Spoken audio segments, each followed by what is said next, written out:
Hello everyone, so we are back to finish my Roxy Journal of Stitchery slow stitch box caddy. This one is my vintage pattern inspired piece, which I've been working on I think over this will be the third video for it. So it's got an internal upper tray and then a lower tray. We'll come back and show you the completed piece at the end. I just wanted to show you what we're going to work on today. We'll then add those to the piece and then we can have a final look at it. So we're going to be working on this side today. I've got some bits that I want to append or stitch into and then add to it. So let me just show you those. So this is how it is looking so far. So since the last episode, yeah, we worked on that and that, so that's been added on. I've made this little metallic bead cluster, so just stitch some beads onto a little fabric sample. They came off these fabric samples from the reverse art truck, beautiful woven fabrics. And then that's been, I've just attached that down once I'd stitched the buttons on just with glue like these other ones. I put this little Fun in the Sun label down here, and I put some of the lovely Indian trim that I got because I thought this is a bit of a blingy outfit with a bit of gold and things, so I thought that could be fun. And then I was thinking I might put this piece of broderie anglais, which I've just, because it always comes with a sort of a cut edge, which you'd normally, I think, insert into the fabric. I thought I might tuck that sort of up and under down there. And we'll do this when we're sticking everything down. And then I'm planning to have a little cluster piece, something along these lines with these little Suffolk puffs I've made, which I can show you when we're putting it together a bit closer up. A little button that's got a very sweet heart on it, and I thought that went beautifully with the little hearts in her hair. And it kind of then brings this fabric, which has the reds and the pinks, down into this fabric which has the blacks, the reds, and then across into this bit of fabric, which again these all came from the fabric samples, which has the black and the white and the yellow, which really links into that. So I think it sweeps across quite nicely. I really wanted to have all these sample pieces, so it does look like a bit of a fabric sample. So I'm pretty happy with how those are arranged. So I will keep that as a little cluster to stitch into with you. And this one we can just be, actually I might glue that on now, just because I don't think we're going to have to do any stitching on it. So we'll just get that glued down, I think. So I'm just going to put a little bit of Yoo-hoo glue, particularly down the spine area. Try not to get my fingers too gluey. Just have it coming out. Just tuck it a little bit up under the beads if we can. So those have just been stuck down along the top braid. So yeah, that will be just a nice little accompaniment, kind of, yeah, it has that sort of colour with it. So that's one set of final embellishments that we're going to work on. Again, I'll show you the rest of the box later. But here's then the other section that I'm going to work on with you. So I've done that. I've made a beautiful Suffolk puff to go with that outfit. I've put the little belt buckle with a purple, yellow and white, because I thought the purple was quite nice. Again, a woven sample from the reverse art truck. I used another woven sample and made this little cluster. And I've had this little vintage strawberry pin cushion. I thought, oh, wouldn't that be cute to just hang off there with a little rose? So I'm thinking I'll sew this Suffolk puff I've made and put a red button in the centre to the bottom of this, and then this can be stuck down here. So I might use some blue or something just to kind of bring in the blues. And then I've got a very cute little idea that I'll show you, which is a little fabric envelope that's going to flick up, and I thought that could go down here, and it's got the reds and the blues to coordinate with this. And then I think this piece will be nicely finished. I'll probably actually space this a bit more over this way just so it's a bit more balanced. And yeah, I think that's all for the piece. So let's get stitching on those. Oops, what did I just drop? And so I'm going to bring you down for the stitching, and then we'll have a final look together. bringing you back up again. It's amazing how the time goes. 5 minutes just to show you that. Okay, so let's start with this one because it's pretty straightforward, I think. Where has my needle gone? I'm sure I had a needle here, but I've kept losing this particular needle today. Nope, I don't know where it's gone. Oh, there it is over here. Found it. It always gives me a bit of relief when I find a missing needle. Otherwise, I worry that it's going to end up somewhere it shouldn't be. Ultimately, I'd like to have Travis able to come into my craft room, but only if I know there's not sharp things like staples that come out of the reverse art truck samples. And again, I've almost lost visuals on my needle. So I hope you're having a lovely day. It's Sunday late afternoon when I'm filming this. If I've got enough time at the end, I'll attach a lovely video walking through the Cardinia Aqueduct trail today. It was all misty and foggy, but the sun was coming through, so it had that lovely effect of sunbeams coming through the trees. So I think with this, I'll put it just down so it's slightly overlapping the raw edge at the end. Not that I'm worried about raw edges. And yeah, I've got other videos where I've showed the making of Suffolk puffs, both using a Suffolk puff template, like a clover template like one of these, but also just doing it freehand as well. If you have a look at my Suffolk puff necklace video, which I'll try and remember to link to, you'll get to see that in there. And I was using a very small Suffolk puff makeup, which I've actually managed to misplace in my craft room. I'm hoping it didn't slide into the rubbish bin, but I've got my other ones still. The small Suffolk puff maker makes absolutely tiny little Suffolk puffs. So I'm thinking it's probably just clipped to a piece of fabric that I was planning to do something with. So hopefully I'll find that. I've actually got to get a little happy mail packaged up tonight as well to send off another one. So hopefully while I'm pulling some things out, I will find where it is. So that's going to be pretty straightforward. So that's done. Let's then move on to our little envelope. So I've got a very sweet little button here, a little gold button with almost like a little fan symbol in the middle of it, enamel and gold. And then I've got this piece of fabric, which was just a swatch of fabric from the reverse art truck. One of my little other swatches of fabric as well. I've just folded in the edges on this blue and white piece. I've then stuck this piece down the middle, and I'm planning to turn it into a little envelope like that by just sewing down the sides. And then I'm planning to put these little vintage buckles or clips inside it, and I think I'll probably just put the button on the this flap here, which will give it a bit of weight and help to hold it down. So I could even use my red just to add a bit more of the red into it. I could actually do some decorative stitching rather than hidden stitching down the side. Let's do that.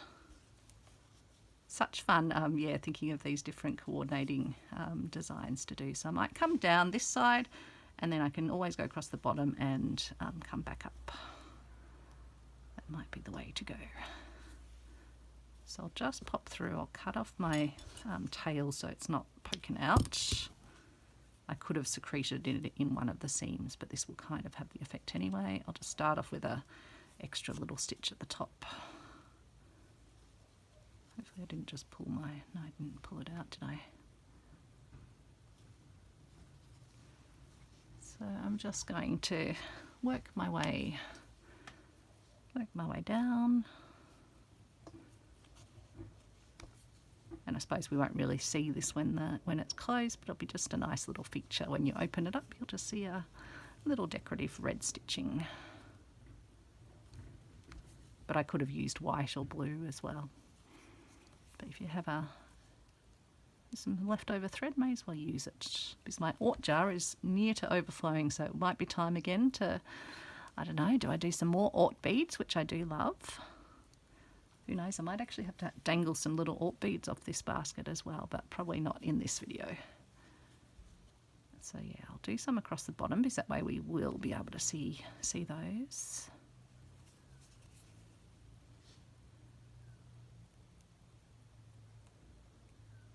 I'll do this one like that. I do like having little hidden envelopes, little secret things to open and close in my pieces, so this does appeal to my sensibilities.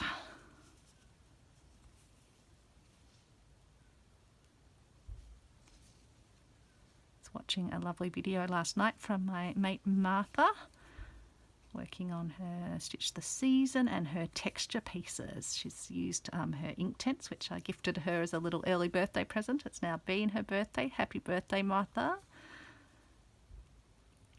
Hope you had a lovely, lovely day.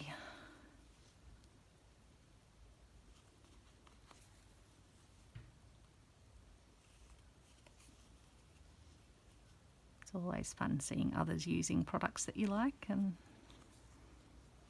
experimenting with them.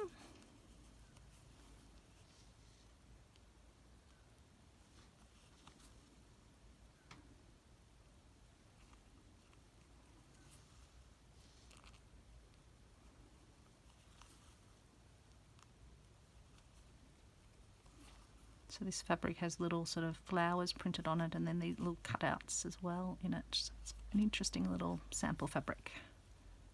It is fun seeing all the samples at the reverse art truck. So there we go. I don't think I need to stitch around this piece, although maybe what I will do is just go up. I'll go up the sides. That's probably a sound idea. That way it will, if I go across and down, then that will, yeah, have everything stitched down safely to hold it in place.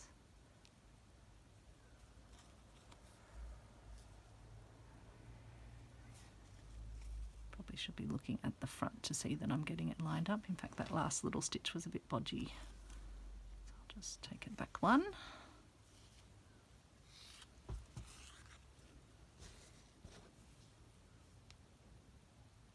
So yeah, stick around at the end. I'm hoping I'll have time to cut in a video of my wanders in along the Cardinia Aqueduct Trail, which used to actually carry water, as you'd expect from an aqueduct, but got decommissioned, I think in the 1990s, and then was, yeah, converted into a nature reserve walking trail, and it's just beautiful. So many fungi as well, so I'll try and cut in some lovely photos of fungi, because for those of us that like to do our texture pieces, it's nice to see different types of fungi. But it was so funny, we were walking along the trail and Alex was just kind of not rolling his eyes, but bemused by me stopping to take pictures of different fungi and little toadstools and things. Anyway, and girl was approaching in the other direction, and as she came up to us, she said, "Oh, are you taking photos of fungi as well?" I said, "Yeah." She goes, "Oh, I've got to show you this one." And so she'd found this, a really interesting one, which was turning up further down the trail. So she proceeded to show me the photo of her treasured fungi that she'd found, and to tell me where it was so I could keep a lookout. But I think Alex was a bit like, oh wow, there are actually other people besides Christine that are fascinated by fungi. And then in even funnier circumstances, another man came along with his dog. And I must have mentioned that I'd been taking, because we were talking about Travis, and I must have mentioned something like, oh yeah, he's getting bored of me stopping and taking photos of fungi or something.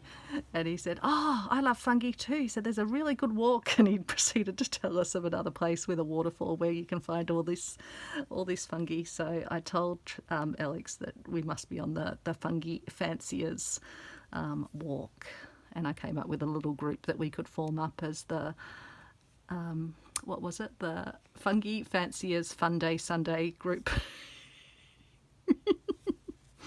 Makes me laugh anyway. But I do love looking at all the, it's just amazing what nature can produce. So I'm just going to put a little over stitch in at the end just to finish it off. Put a little notch through here, barely noticeable. Knot that off, and then I can just secrete it inside, if I can, inside the sort of seam here. I think should work. then just pull it a bit tighter and cut it off, and the piece of cotton should pop back in, although it's sticking out a tiny bit, but I'm not going to get too worried. I can just trim it. There we go. And then I do need to put the little button on, don't I? I was going to do that as I passed over, but completely forgot. Just use the red thread. And I think I'll just, yeah, I'll pop, is the knot, if I come through from the front of this, will be hidden by the button, although it's going to try and pop through, so I'll just need to do an anchoring couple of stitches to start. So popping through from the front and unthreading my needle because I caught it on my scissors. All the things are happening. Okay, front, that's what I was doing, coming through from the front. Just won't pull it too much because then I just want to put an extra stitch in to hold it. And again, I've unthreaded myself. Some days it just happens that way. I think some days.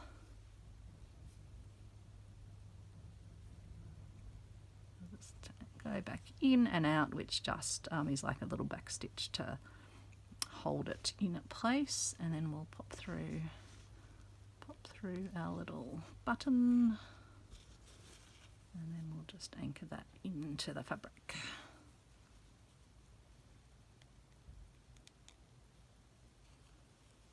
Good little tip if you do have shank buttons and they're sort of popping out too much from the work and not sitting flat, which I'm not worried about here, but if you do have bigger ones, you can sit them in a little Suffolk puff or yo-yo, and it makes them then sit flat on the fabric because you can stitch the little Suffolk puff down. So that's just a little tip from me to you.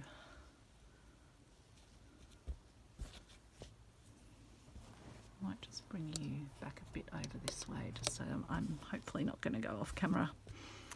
Not sure if I had been going off camera, so I always get a bit worried. So I might do one more stitch onto the front and then tie it off under the button.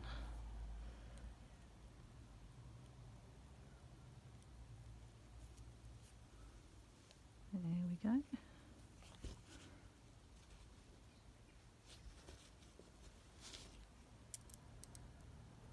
So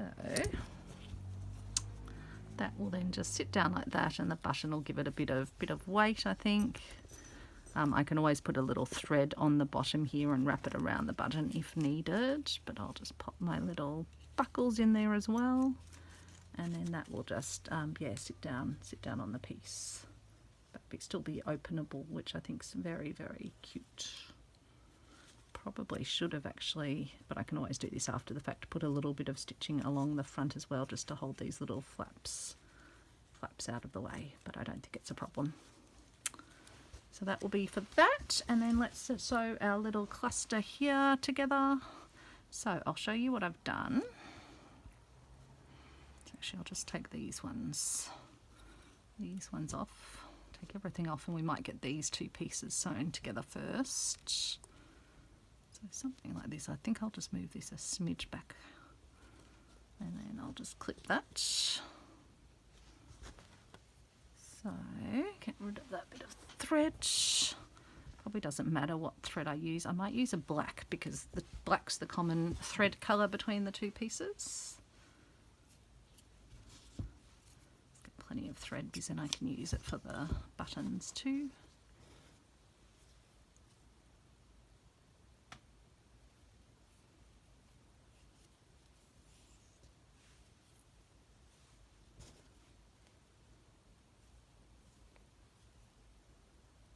What have I done? I've already unthreaded even before I'd thread it.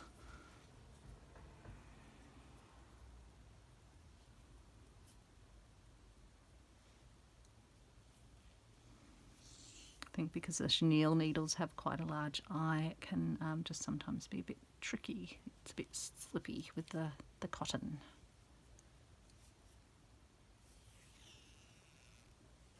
Okay, sliding it down. And then, yeah, we'll just, yeah, see that knot's going to want to come through because it's quite an open weave. So I'll just take if I can, I'll just put a stitch in to begin so that it hopefully catches a bit. and then we'll go from there. Once I've got a stitch in, I can take my little clippy bit off, and I can just, oops, what have I done there? Gone around my fabric from the wrong side, so hang on.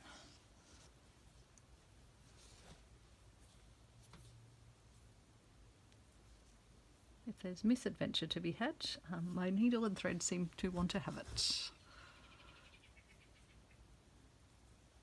Mind you, that was operator error coming through from the wrong side, so you end up with a loop around the fabric rather than through the fabric. So I'm just doing some running stitches to get my two pieces together.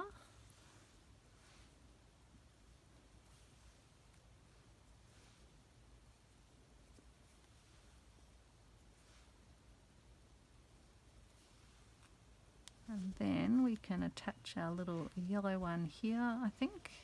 I was wondering if I do some stitches coming out from, I'm just going to have a look at the side of the box, yellows. So no, I think I'll probably just yeah, stitch that on without doing decorative stitches coming out. So I think I'll probably actually just pop up through the centre of it. Don't think I wanted to put I did have those lovely buttons. I've still got those lovely buttons over there. Let's just have a ponder if I want one of these ones. Would that be too big on the centre, or would that be, I think that would actually be kind of nice. So I'm going to take one of these off. They are there to be used. I know I had them as pretty little ones to be admired as well, but they're there to be used fundamentally. I heard my friend Leanne saying she's put herself on a button ban because she tends to want to buy them whenever she sees them. I've got a lot of buttons. I do still buy those mixed jars when I see them at op shops if it's a good mixed jar and has something interesting in it. Yeah, that looks nice.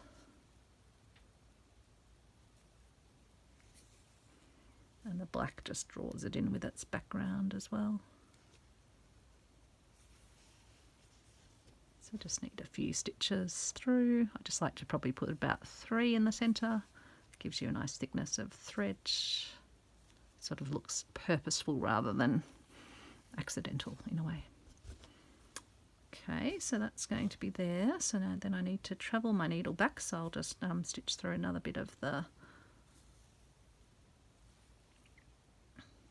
fabric here. The stitches won't be visible along here because it is just a black fabric, so I don't have to be too fancy careful. And then I'm planning to have, I've actually got some red attached to this one, so I can always use that.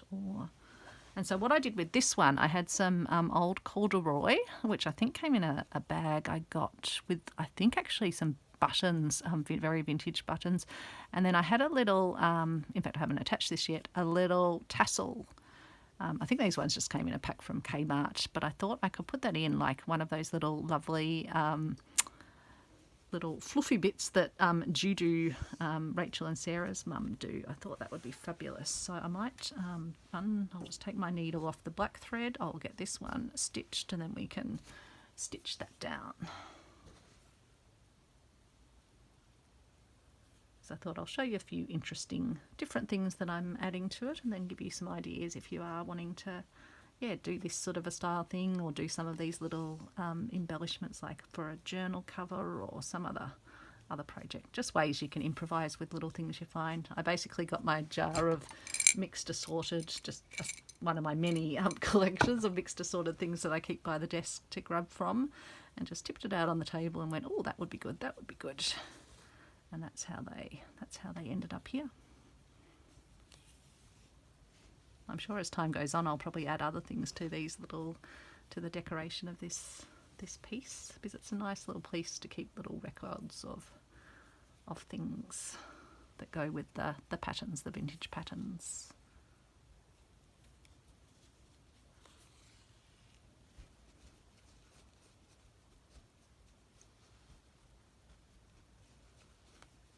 So I'll try and remember when we get round to looking at it, there's a lovely little couple of little stories that folks have shared with me about one of the patterns, including a lady that has actually got something in her wardrobe from 1974 that is made from one of the patterns there. So I think, yeah, I'll put that one about there, I think.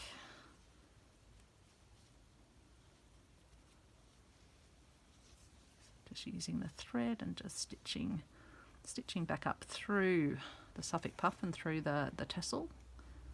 Looks like, yeah, the Giord's knot, or the, what do they call it? What's the other name for that puffiness? But yeah, a good little idea that if you've got tassels, you can use those too. Very quick way to get it rather than doing it all with individual stitches. So I'll just do a few more stitches just to make sure it's well held in place. Which I think it is. Maybe a few stitches around the outside as well, so it's not flippy flopping. Again, being the red thread, we won't be able to see it, which is fine. You can also do stitching around Suffolk puffs where you do little bits sort of angling out, which can be pretty as well. I was toying with the idea of doing that on the yellow one. I might still do that, we'll see. See how we're going for time. I think we will be okay for time.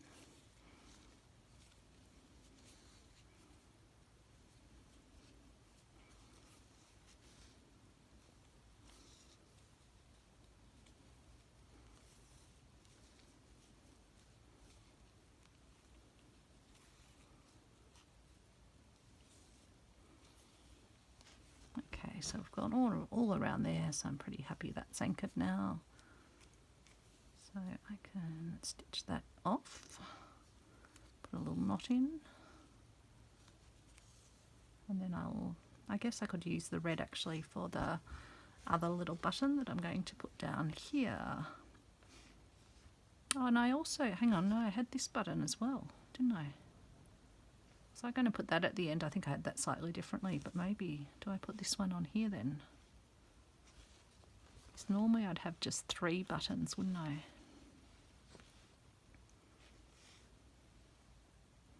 Yeah, maybe I'll put that one there then.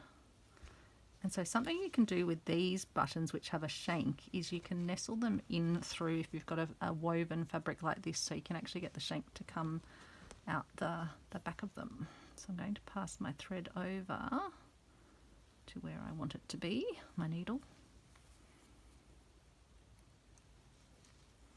So I've just poked the shank through the back, which just makes it a bit easier to stitch, and will also hopefully kind of hold it a bit more into the fabric.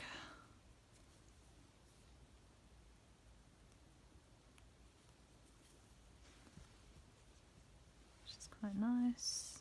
Yeah, I'm happy with that. Whether I do want to then I could put another cluster of 3 here if I wanted to. Have I got anything else that I'd like to put with that? So the other colours, so we've got reds.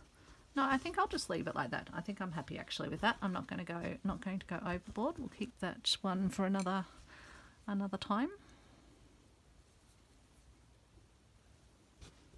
See, things evolve even when you kind of pin things together. By the time you're stitching them, they evolve further. So that's that little cluster. Let's just get rid of I'm going to get rid of that pin because it's bent. So,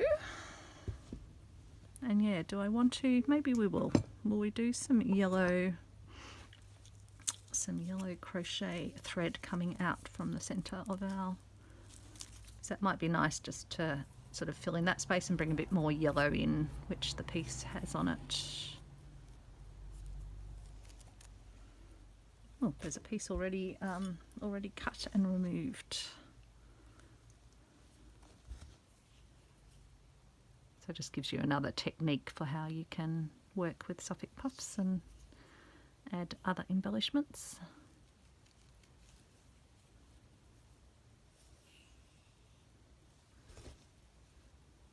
So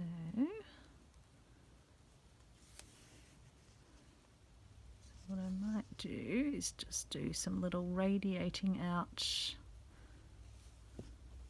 little lines from here.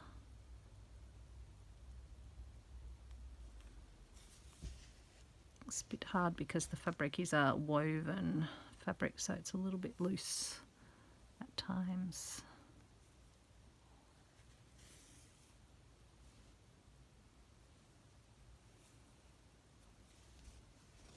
You might just add a few more ones in. Take these ones out a bit further.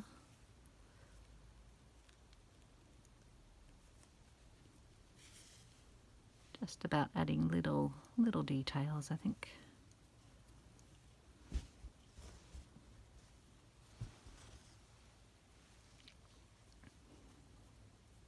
And if I wanted to, I could also put some little French knots on the ends of them. So wrapping 3 times, I think would be good.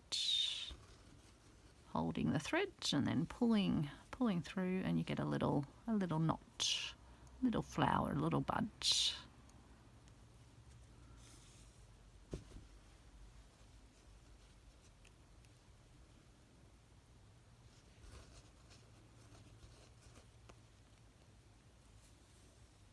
a bit hard, as I say, it's a bit hard because we are on a woven texture and just a small little scruffy piece, but you can still do French knots. 3 wraps and then back through, holding the thread.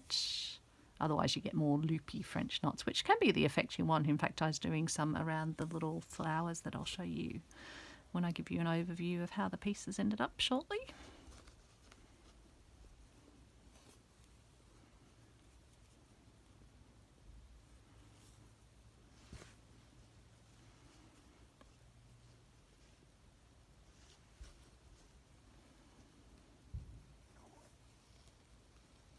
Okay, so yeah, no, I think that looks really sweet. Can you see that?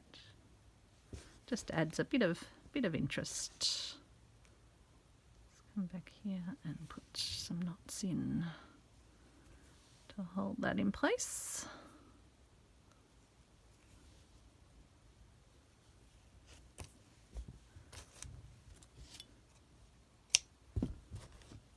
And I have these little handmade wraps for my crochet threads, which helps them to, well, stops them from unraveling. So just using an old cover from a little plant, sort of seedling growing stand, and then they can go back in my drawer. So yeah, I think that's perfect. So we are ready now to attach our pieces and have a final look at the piece, unless I want to do anything else. Did I want to put a little... I might put a little thread actually, just when we think we're done. I'm going to grab this bit of blue crochet, unless I use red. Maybe I'll use red because then again it's a nice accent. Just grabbing these out of the drawer next to me. Keep all my things that I want to use regularly in easy reach.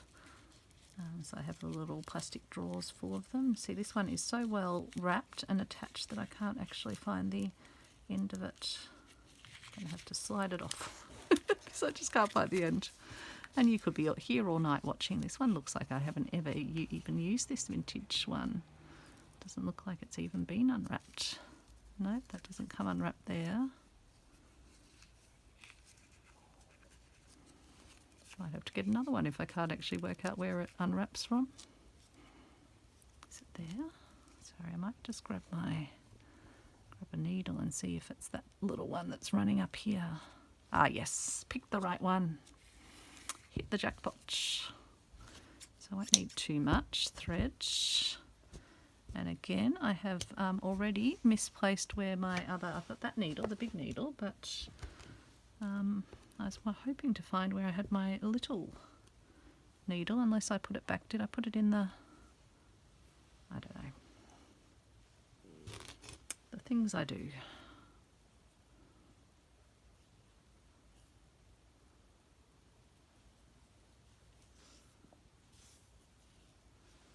Unless it's fallen down into my lap. No, I don't think it's down there. It's getting dark outside now. So, it's going to use it on here. I'll put it coming up from.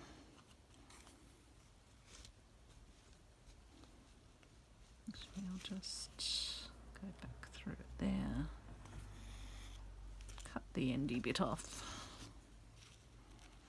This will be stuck down on the back anyway, so it doesn't matter what the back looks like. And then bring it back through, and then that can just come like that, and that can be a little wrappy wrap around there. So I'll just need enough that I can leave it wrapped like that. Perfect. And so that can sit like that, and then when I want to undo it, I can easily undo it. So let's get ready. I'm going to stand up again. Oh, found my other needle. So that's, oh no, that was the one I was just using then. Nope, I haven't found my other needle. Oh, there I have. It's got the yellow in it. You couldn't see it, but I found it. Okay, so I'm going to bring you up, so close your eyes if you don't like moving. Because we need to come up high enough that we can see what we're sticking down, and then I'll give you the final overview. And we've still got a bit of black thread attached to this one, haven't we? Let's just take that off. Like that. Okay. So here we are. I am going to grab my Yoo-hoo glue stick, grab a bit of paper, grab it out of my recycling bin. I can reuse that glue paper. So I'm just putting some glue on the back of my piece.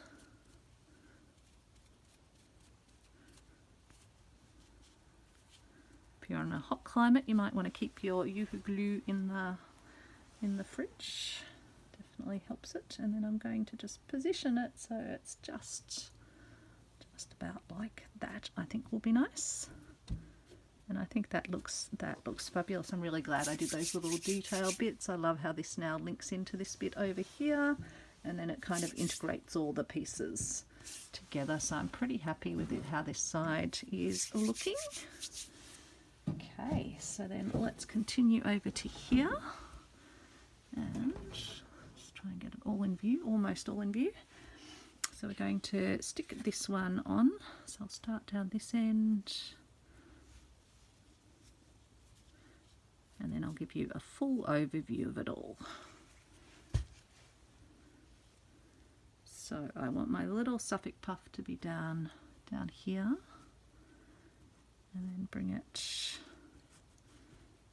up here, and then I think I'll probably just tuck it under, or maybe I can just move this one a bit and bring this up and then re-stick the other one down. I wonder if I just fold this end over a bit so it just tapers. Nope, I think it looks better just stuck down like that. And then I'll probably need to add a bit more glue just to stick that one down again.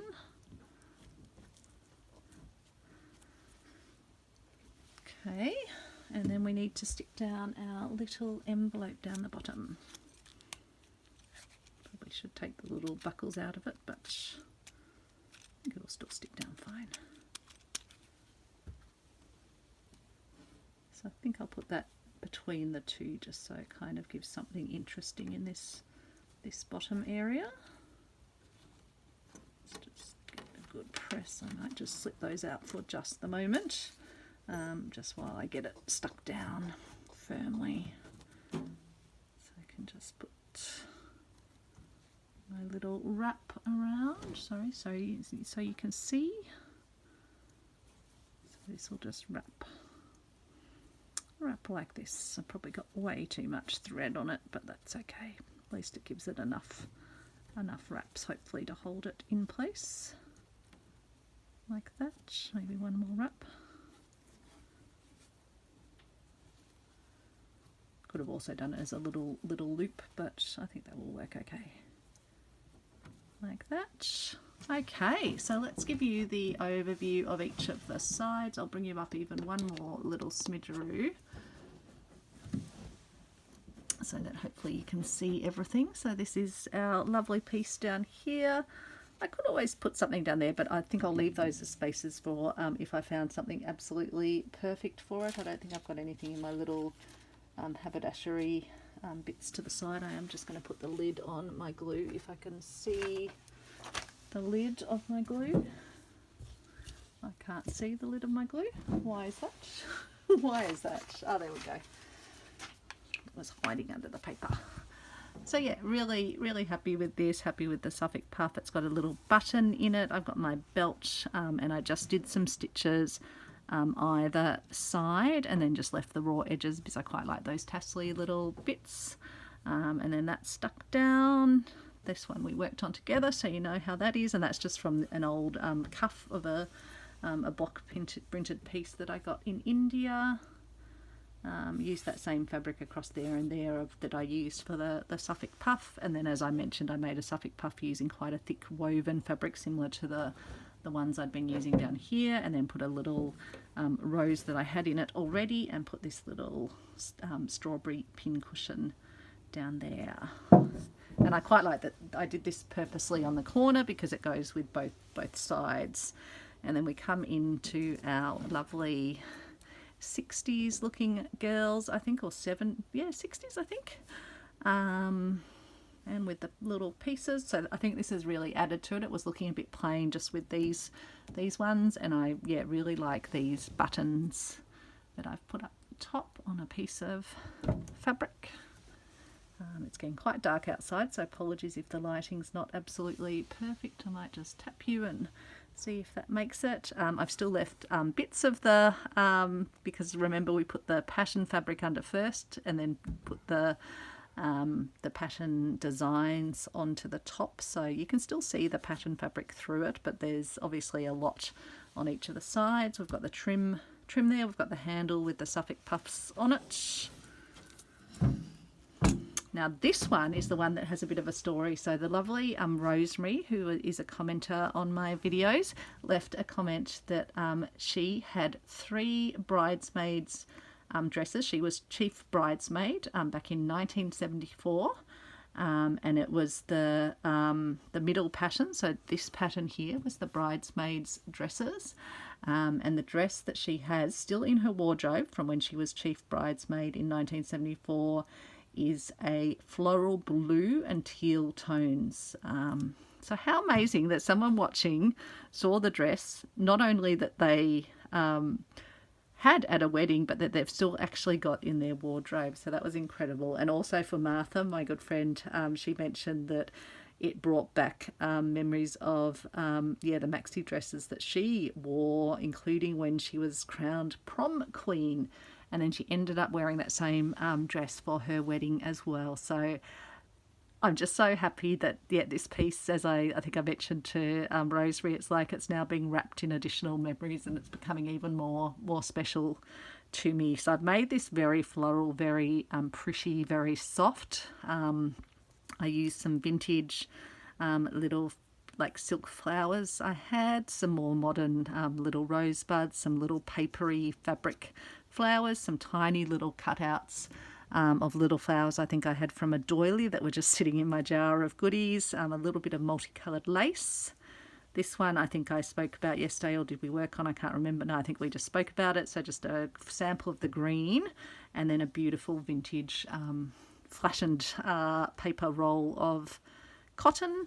This is one of my fabric covered buttons, which has a decoupage serviette or napkin, and then some tulle with this bead and silk embellishment on it, sitting on top of a doily, another one of the little flowers. And then, as I discussed in the last video, I made a bow, so just put some stitches through the centre to hold it pleated, wrapped a scrap of fabric around it, and then I've just attached down either ends of it with the glue, but left the middle section loose. So it's kind of cool. You could even have something something sitting through it if you wanted to. Even something like, I've got this beautiful little very vintage set of flowers, so I could even have that just coming out from there. I think that's actually very sweet, or maybe even the other way. I could even put a little stitch just to hold them in place. And then I have some of these little vintage bows. I had some lace along the top. I had this little scrap that I can't even remember where I got it, but someone's vintage ribbon embroidery. This one came off a doily. I think it's a machine-made doily, but I'd had it cut out from another project. Made a little cluster of buttons, and then this is where I did some of my more loose, loopy French knots on this fabric sample, and stitched around this. Just did a decorative stitch across the top, and then did a running stitch around it. So that's everything on this side, which I think, just looking super pretty and soft. I don't know if I had it up high enough if you could see everything down the bottom, but hopefully you could. And I'll just give you a closer look at some of it. And then over to this side, which was pretty much, I think, done. And let's get rid of the thread. In the last episode, I found this in the jar, a brown little piece of lace. I also put this one on because I felt it had some of the colours from the dress. So laid that down there. I think I had the vintage measuring tape last time, and we'd done that piece for there. So kept this sort of, I guess, cleaner, not as fussy, because that's kind of the patterns of the day. We've looked at that one, which we just did. So I think we've looked at the whole box, haven't we? There we go. And so as you saw in the last episode, it's got the lift out section here. Get rid of the bits of fluff.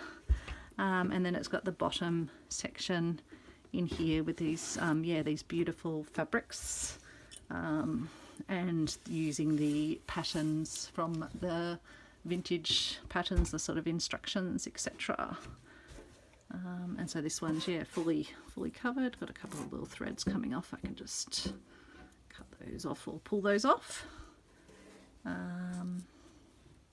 Really, I am absolutely thrilled with how this has worked, and it's got its measuring tape handle on it. It's funny, the handle's actually a little bit warped and bent, so but that doesn't worry me. That just adds to the charm. But I'm absolutely going to really enjoy using this in my craft room, having it sitting there, but being able to carry it around as well. Even if I went to a little local workshop or something, little sewing thing, I could take my goodies in it, because sometimes it's handy just to be able to kind of toss things in as you're working, pull them out, pull them in. So fun little project, and thank you so much for all your lovely comments. Thank you for following along. Thank you for sharing your memories of some vintage patterns. I just absolutely love hearing from you and hearing about your lives and your experiences, and particularly when it's linked to fabric and history. So thank you, and I'll pop some footage now at the end from our lovely walk through the Dandenongs. Thanks everyone. Bye. Can you hear the kookaburra laughing?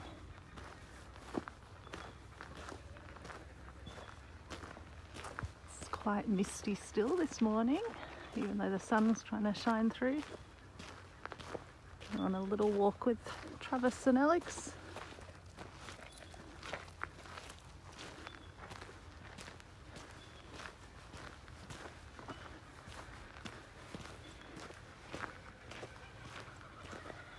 Kookaburra's having a good laugh.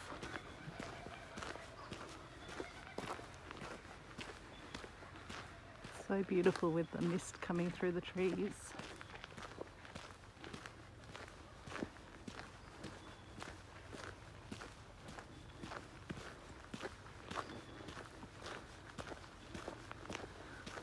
This is an old aqueduct. So over here you can see where the water used to be carried down, and then they've built this path that goes for about an hour and a half sort of round trip. We usually walk as far as sort of Travis is happy to go, and then head back. But we haven't been here for a while. We tend to avoid the more bushy areas in summer when there might be snakes or other things out. Don't want Travis to get accidentally bitten. Isn't that just magical with the sun rays coming through the trees?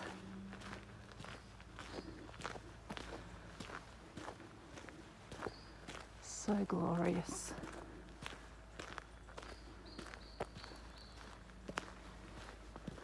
Lots of lovely mossy inspiration. Look on this tree.